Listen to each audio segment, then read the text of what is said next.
but to destroy from the river to the sea all the Jews. And this is what they said after October the 7th.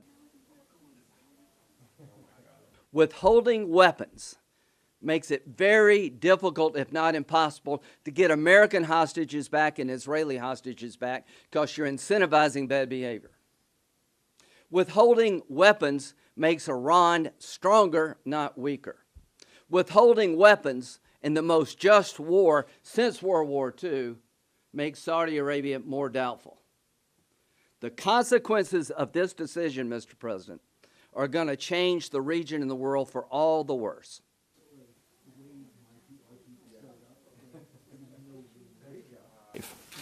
Hamas's leaders and its last 4 battalions are holed up in Rafah. So Israel has to defeat Hamas in Rafah to win. Hamas wins if it survives in Rafah.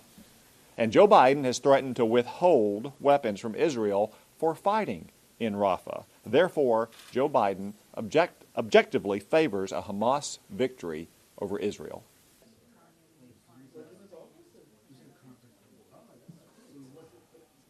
This is unprecedented. It's going to be watched by our enemies. It's going to be watched by our allies, and it is not helpful to the national security of the United States.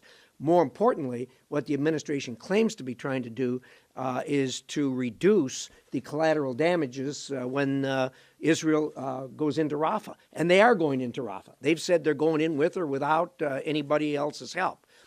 We're not ashamed to say this with full force. We must teach Israel a lesson, and we will. We cannot forget that there were over 40 Americans killed on October 7th in the attack perpetrated by Hamas when they went into Israel.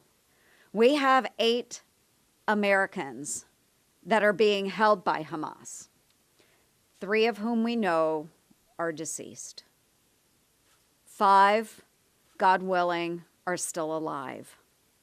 The last thing that we need is a president who waffles on his support to Israel. So much for that ironclad support. His words, not mine.